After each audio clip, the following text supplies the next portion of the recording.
Hey guys, what the hell's happening? Thank you for joining me on today's upload. Today we're going to be talking about the top 5 ways to get rid or reduce arm pump. So let's hop right on into the video. Okay boys, before we get into the video, I'm not going to lie, I've got a little more than 5 different deals here to help reduce arm pump. Now I'm not, claiming to be any expert pro caliber rider by any stretch of the imagination. I just run the B class locally, just a local amateur cat. These are just a few things I've found that have helped me out. Hopefully these will work for you. These are what I found for me though, so let's get right on into it. What arm pump is, you say the word arm pump, it doesn't matter if the guy rides motocross, hair scrambles, enduros, hard enduros, whatever the case may be.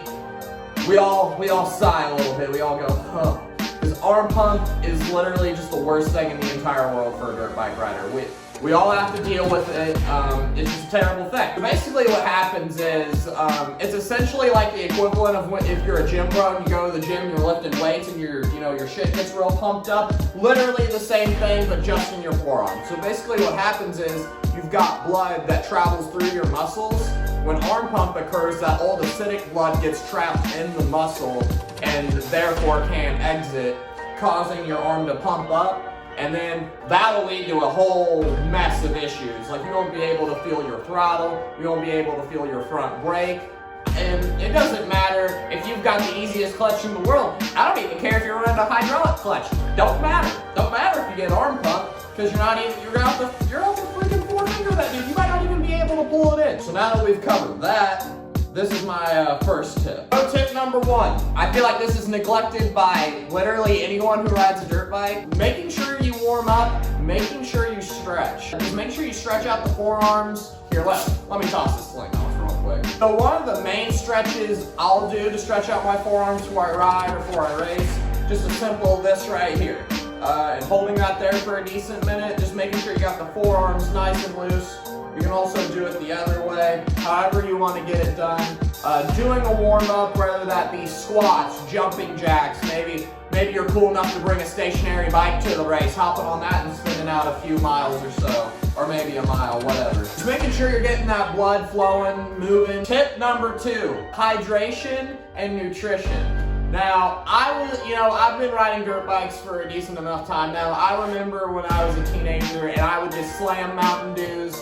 I would, eat junk food all the way leading up to the race, and then I'd be like, why am I getting arm pump? Doesn't make sense, right? So, just making sure you're eating the right stuff, making sure you're hydrating. I would recommend probably like 4 or 5 days out from a race, just making sure you're slamming your waters, drinking your Pedialytes, whatever you gotta do to get that, to get the job done. Because coming into, a race hydrated versus, with Mountain Dew arms, gonna be a total night and day difference. So that's gonna be tip number 2 for me. Tip number 3, I know this is gonna sound dumb. You're gonna be like, Ian, why are you saying this?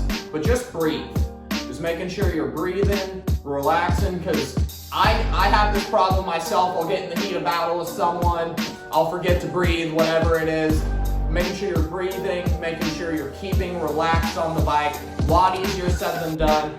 I know, I had this problem when I was really younger, doing the death grip, which is essentially what it sounds like, to where you grab on to these bars so freaking hard that your muscles, the whole 9 starts tensing up. The next thing you know, you got arm pump, no bueno, not the move at all. So just making sure you're staying relaxed, making sure you're breathing, that'll really help out a bunch. Another pro tip that I found that has helped me out a lot personally, pickle juice.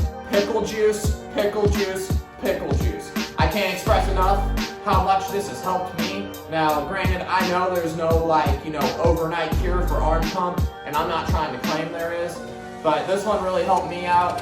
You can get pickle juice at your local supermarket. They make some at my local supermarket, comes in a bottle about yay big. I'll just slam 1 or 2 of those before a race, probably like 15 minutes before I need to be at the line. And for whatever reason, I'm no scientist, but whatever it does, I've heard a lot of people say a lot of great things about pickle juice, and I tried it a few times and I'm never going back, man. It's definitely a game changer for sure. So try that one out. I guarantee you that one will help. Another thing, say, you're taking racing a little more serious, you're in the gym, all this and that, and you're trying to do all these crazy arm workouts. Stop. stop that immediately. It's all right to have a little strength in your arms, but think about it like this. And I've heard several pro riders say this, and it didn't really make sense until I sat down and thought about it. When you work out, you know, and say you're trying to grow your arm muscles, you're getting them bigger. If you have more surface area, aka more muscle mass, that's more area that blood has to travel through. So more area means more time spent in there, meaning a higher chance that it can get trapped in there and cause arm pump. So if you just got small little string bean arms, it's the move right here. You know how often, well, I mean, right now I'm not going to the gym because, you know, I'm a little gimped out, but I hit arms once a week at the gym. I don't even really do arms. And then another one that really frustrates me, I can get past the arms, for people who think working out your forearms will help. That is like the worst advice in the world. Do not work out your forearms. It's one thing to do like a little forearm workout before, like right before the race starts, just to get like I said before, just to get the blood flowing, get everything going. But actually going and train forearms at the gym, not the move at all. I guarantee you that that'll just cause arm pump even more, give you more muscle mass, more surface area your blood has to travel through. This is not the move at all. So avoid doing arms at the gym. Next step, this is kind of more of a technique thing, but this also goes into, this will help with relaxing your arms as well. Gripping the bike with your legs, squeezing that dude as if, you know, this bike owes you money and you're trying to get it in a triangle choke or something like that. I mean, really put the hammer down on that, because if you do that, that'll give you more bike control. You can lean it over more.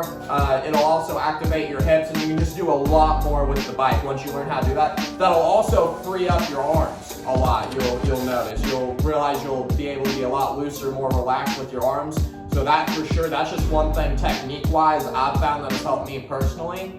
So let's get on to the next tip. Another thing that could be giving you arm pump, your suspension. Now, like I said, I'm no, pro rider. I'm not, claiming to know nothing about nothing. But suspension, like, let's be real about it. It can play a huge part in it. Sometimes I get it if, you're just balling on a budget. You just gotta kind of run what you got, which I've done for very many years. Actually, this bike I'm on right now is the first time I've ever had the suspension done for me.